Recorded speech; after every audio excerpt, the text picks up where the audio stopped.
Thank y'all again for coming out tonight. So here, we're gonna get started.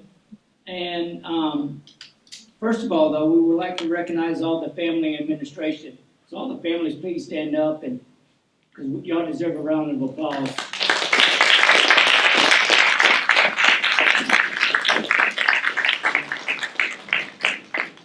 Administration.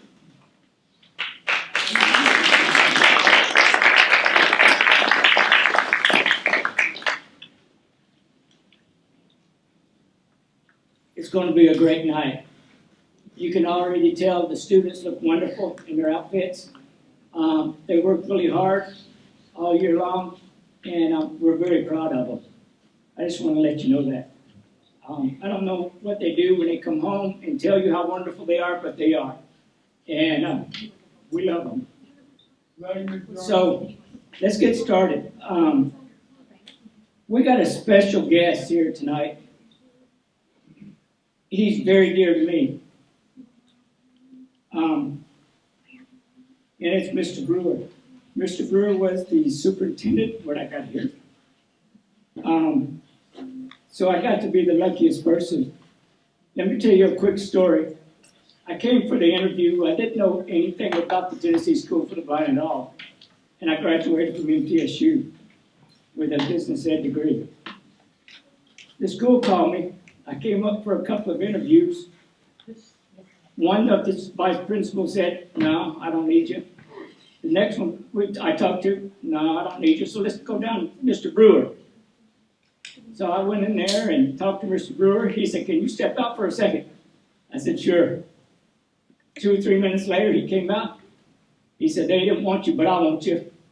So 27 years, I'm still here, Mr. Brewer, and I appreciate you.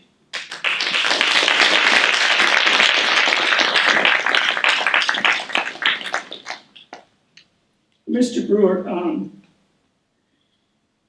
he took a chance on me, and I appreciate it. Mr. Brewer, he's an alumni of the school. He's famous all over the United States. Wrestling champ, state champ, went to Auburn on a wrestling scholarship, and he's done it all. We just want him to tell us a little bit about himself, how he came to the school, and what the work-based learning program, Lions Club program, VLP, meant to him. And we really appreciate him coming tonight to talk to y'all. He means a lot to the school. He means a lot to the Lions community. And he loves the kids here at the school. And we really appreciate him. We got a chair here, Mr. Brewer, if you want to sit and talk to us for a few minutes. I would like that.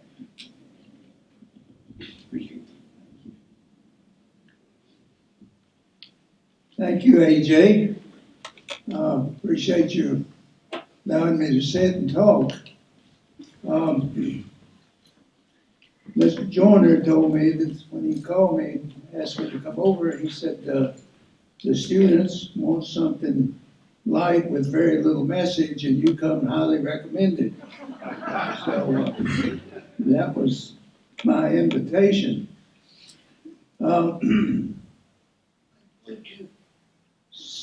70 years ago, I came to TSB as a student. This school that was in 1954. And this school had only been here, it was concluded the students came to the school here for the first time from the old school down on Hermitage Avenue and came here in 1952. So I came here the third year that the school was located here on this campus. So I've been around for a good long while. I've had many jobs, and I want to tell you about some of those jobs, but first I want to tell you a little about me. I came from a very, very poor family down in Hickman County, Tennessee. I had a wonderful teacher when I was in school there. And in the 4th grade, she told my parents, and Ralph said Ralph has gone about as far as I can take him. She would keep me in during recess and keep me after school and have me come in early and so forth. And she told my parents that I would recommend that we go to the school for the blind. Well, they got permission, she got permission to call the school, and she called the welfare department down in Central Tennessee and said, the Brewer family out in Nunnally, Tennessee, said they have agreed for someone from the school for the blind to come down and talk to the parents of Ralph. And so they did. And the superintendent of the school is the one that came down. And he went out into the woods where my dad was cutting cordwood. And he sat down on a stump and he talked to him about my coming to the school here. And he said, well, I think that'd be all right, said, we'll do that. And then they handed him a sheet of paper that had all the list of clothing that you needed to have to come to the school. My dad looked at it, he just handed it back to him and said, no way, no way. You know, I had to have a suit of clothes. I'd never seen a suit of clothes. Had to have 2 pairs of shoes. My Lord, most of the time I didn't have one. So that teacher, she called the Lions Club in Central Tennessee and said, this kid needs some help. So the Lions Club bought me those clothes, and they found an old suitcase to put them in, and they bought me and my father a bus ticket to the school. And that's how I got to the Tennessee School for the Blind, in an abbreviated way there. But I came in as an 11-year-old kid in the 5th grade. I had such a bad inferiority complex because I had been put down. We'd go out on the playground at school and we'd play softball or whatever. And I'd always be the last one chosen. I was a liability instead of an asset. And all of the names, some of you have had the same thing, haven't you? Been called names, been called blinks, blindy, grabbing your glasses off your face and said, I'll go you a quarter on the faraway bottle. You know, that doesn't mean anything. Most of you have never heard that. But anyway, my salvation.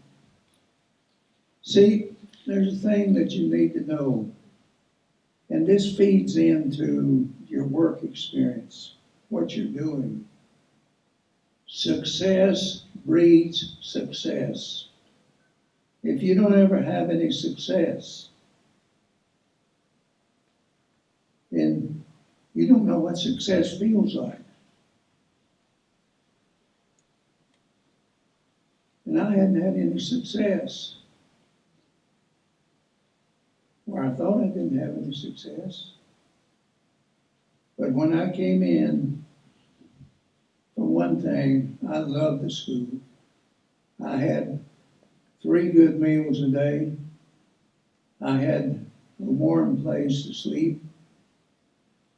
It was a wonderful experience. But then I grew and I met my future wife in the 5th grade. We were in the 5th grade together. And she was the only sweetheart I ever had.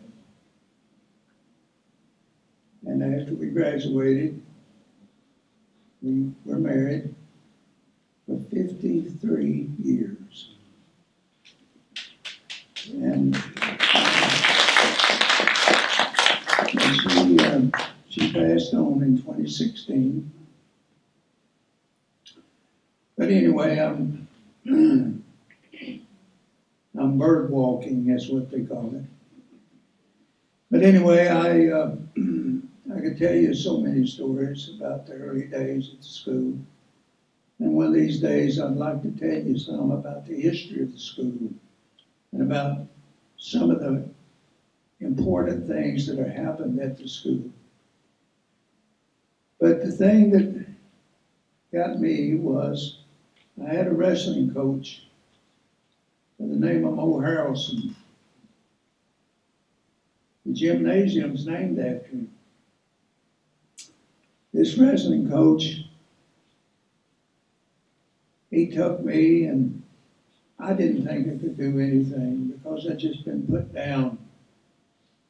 I could walk under a rattlesnake. I felt like I could walk under a rattlesnake on my tiptoes. That's how low down I thought I was. My self-esteem. But he started me to wrestling. And I started wrestling in the 5th grade. Man, I was awful. I was awful. Tried to quit. When you connected? I tried to quit, but the coach You weren't supposed told me, he called me into the office, and he said, the office in the gymnasium, you know where it is. If you come out the door of the office, you walk left, you go outside. If you go right, you go back into the gym. He said, if you want to be a winner, you turn right. If you want to be a loser, turn left. And I turned right. Make a long story even longer. I won the 3rd place in the state championship in my junior year. And in my sophomore year, I won the state championship. And as a result of that, I got a scholarship to Auburn University in wrestling. Auburn doesn't even have wrestling anymore. And after that, I thought that I would quit college and get a job. But I couldn't find a job. So I went back to school at East Tennessee State because my wife and I were married in the summer of 1962. And Andy? Yes, sir. You know I'm 81 years old. Yes, sir. And you want to talk about my life, it's going to take a long time. But anyway, I'll try to hurry up. But after my freshman year, or my sophomore year, the principal, Mr. Harrelson, not the principal, but the health and physical education teacher and coach, he got a job as the principal at the Indiana School for the Blind. And he recommended me to come back as a sophomore in college to start teaching and coaching. And I did. Oh, that was rough. I was coaching, teaching kids that I'd been in school with for years. And it was tough. But we had some good teams. we had some awfully good teams. We won the NIL several times, National Interscholastic League, had all NIL team wrestlers, even had the NIL Wrestler of the Year one year. But anyway, we did good. Now, that was my first job. No, it wasn't my first job. It was my first real job.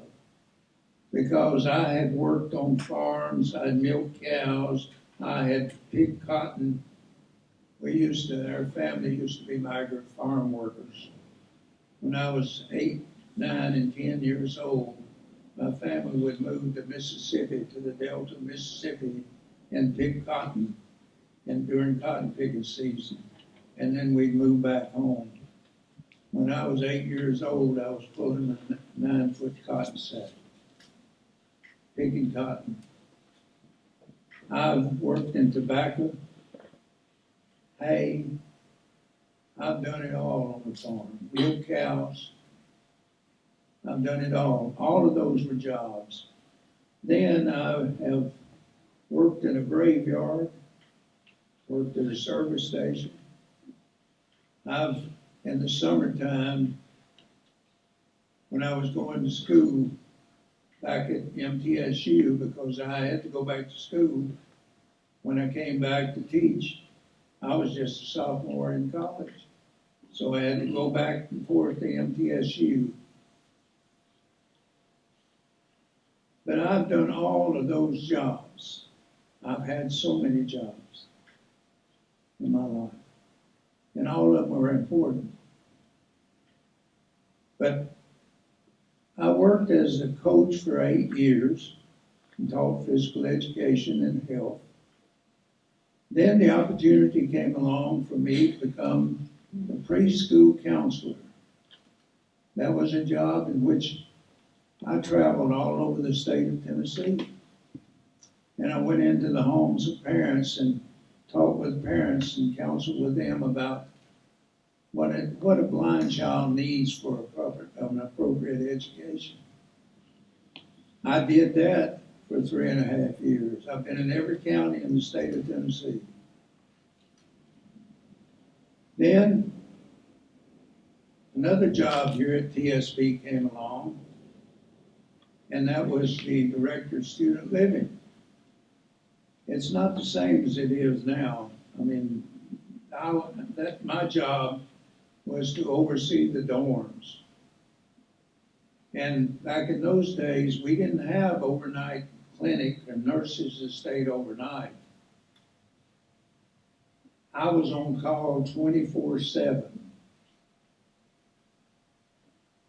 I worked in that job until Christmas time of 1979. Then, in 1979, I applied for the principal's job at the West Virginia School for the Blind. And they hired me. And I went to West Virginia as the principal at the West Virginia School for the Blind. And I stayed there until September of 1988. And then I came back here as the superintendent. And I stayed here until 2002 and retired here. Now, all those jobs, I've learned something from every one of them.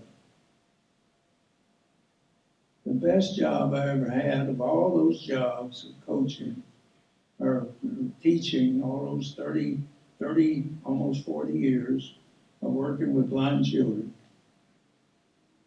the most rewarding job of any of them was being a preschool counselor and going into the homes of parents who had just had blind babies and didn't have any idea of what to expect.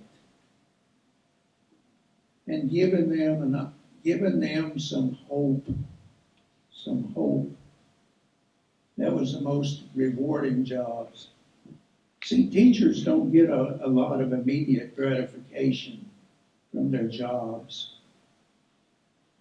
One of the most rewarding things that I get now is I'll get a call from a kid and they'll say, Coach, do you remember when you said so-and-so to me? And of course I don't. I don't remember. But they say, that made a difference in my life. That really made a difference in my life. Money can't buy that. Money can't buy that. But when I came back, see, when I was in school here, we had the opportunity to cane chairs. And we would, and the public would send chairs in here for us to cane and put bottoms in chairs. And we made some money doing that. Not much, but we made some. That gave us some spending money, those of us who did that. But the children here, when that caning department went away, students here didn't have an opportunity to work and make money, to have an opportunity to make some of your own money. Kids at home, they go out and they mow yards. They go out and they, help somebody do something. They'll help clean up something or do something to make some money. Well, you guys didn't have that. Or the kids back then didn't have that. And so the reason I am a lion is it's payback. Because they bought me clothes to come to the school for the blind. And I'll spend the rest of my life, which is not too much longer, I know. But I'll spend the rest of my life paying back for what they did to me. Because everything good that's happened in my life is directly attributable in one way or the other to the Tennessee School for the Blind. Everything good in my life is directly related in one way or the other to the School for the Blind. So it's payback that I go bird walking again. But what we needed at the school was some opportunity to give you students an opportunity to make some money. Not much, but some. And the thing about it is, not only to make some money, but to feel good about yourself. It's rewarding to do a job and get paid for it, isn't it? Maybe it isn't to you, I don't know. It is rewarding to you. You have some self-worth. You feel good about yourself. And that's when we decided to start the Lions Club Work Program. So that we would have an opportunity to do some jobs here on campus. Maybe assisting in the principal's office, or it may be wrapping silverware in the dining room, or all the multitude of jobs that you guys are doing here on campus now and making a little spending money. Not much, but some. And all of my work experience over the years, I found out a few things about work.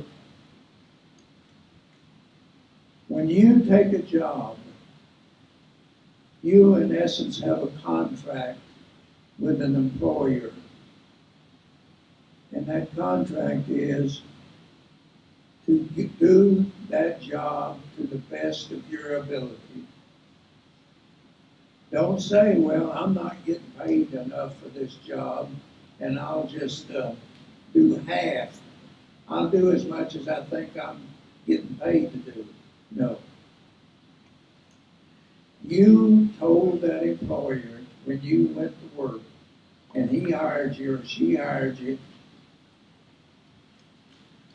that you made a covenant, you made a contract with that person to do that job to the best of your ability. So always do your job to the best of your ability. When you pillow your head at night, you will know that I did the best that I could today. The other thing is, don't ever take a job solely because of the amount of money it pays. I'll give you an example of my situation. When I left here as the director of student living to go to West Virginia as the principal of the school, I was making more money here than I would be making in West Virginia. When I came back from West Virginia as superintendent here, I was making more money there than I was here. Man, that guy don't know anything about money. And I didn't. I don't. But anyway, the job was, don't ever take a job solely because of the money. Because it will be an advancement, or maybe an advancement, it may be any number of things. But it may allow you to be at home with your family. See, one of the major reasons that I accepted the job in West Virginia as a principal was so I could be at home with my family. I have 2 daughters, and most of them were growing up, and I was working at night. Ever since, all the jobs that I had at the school required me to work at night and be gone from my family. And that was a major reason for me accepting less pay to go to West Virginia. When I came back here, I wanted to come home. This was my home. So don't ever accept a job solely because of the money. And the other thing that I wanted to mention to you about a job is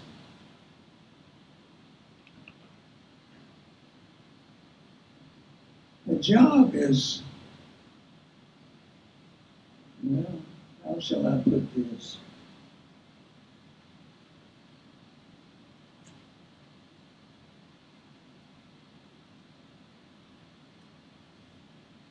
You're going to be working at a job for a long time, or jobs for a long time. And today, the thinking of students today is, or young people today, is that I will work,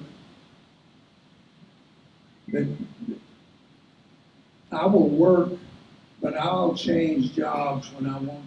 That the young folks today change jobs so often. They don't stick with a job the way us old folks did one time. When I was growing up, somebody got a job and they stayed with it 40, 50 years. Somewhere. But today, young people get a job today and they're gone. But don't ever do that. Always give it your best, and make sure that you make sure that you're there on Mondays and Fridays. Because a lot of, when a person hires you, they hire you because they have a need. They have a need that they need to fulfill on a job. They need something done. And you're there to make the employer money. You're not there just because they want to hire somebody. You are an asset to them to help them make money. And they pay you for that. So always remember to be loyal. Whatever job you have, be loyal.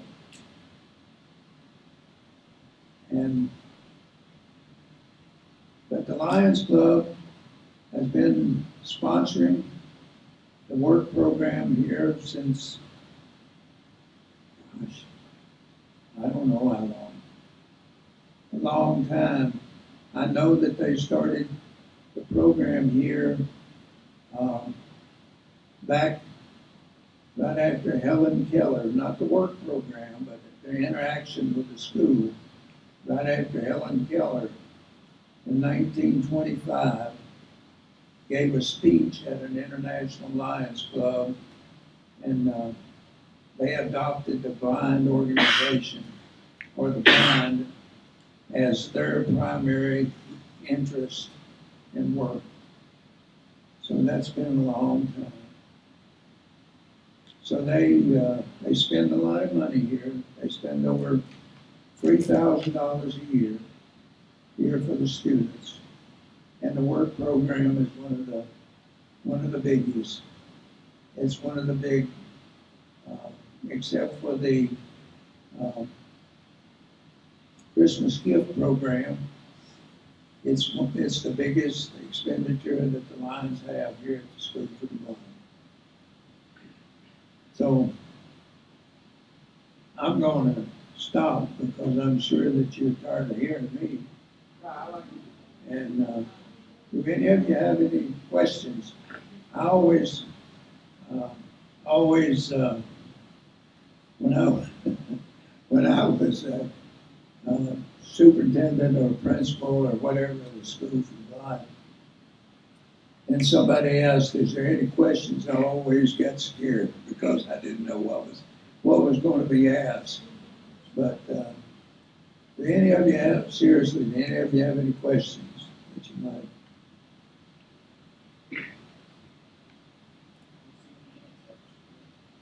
Yeah. All right.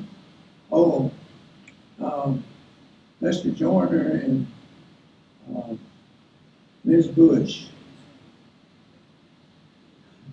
I hired both of them, and neither one of them have ever been a disappointment to me.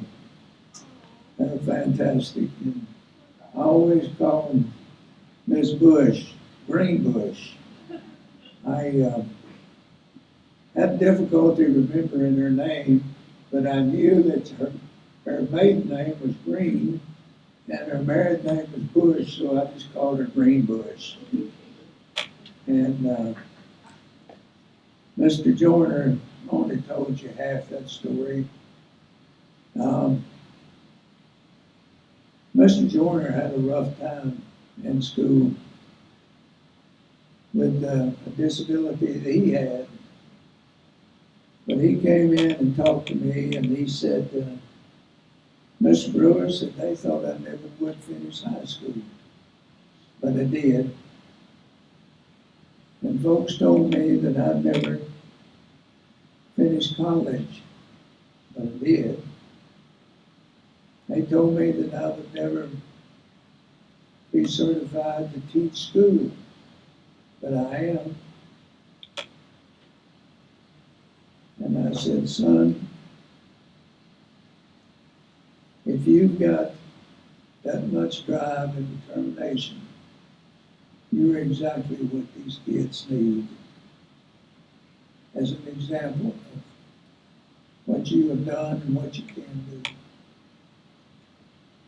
And I've appreciated you, Mr. Joyner, for many, many years, and you, Miss Greenbush, and all the staff at the school. So, thank you very much, and I know I've done a bunch of rambling around, but I'm an old man, so forgive me. So thank you very much.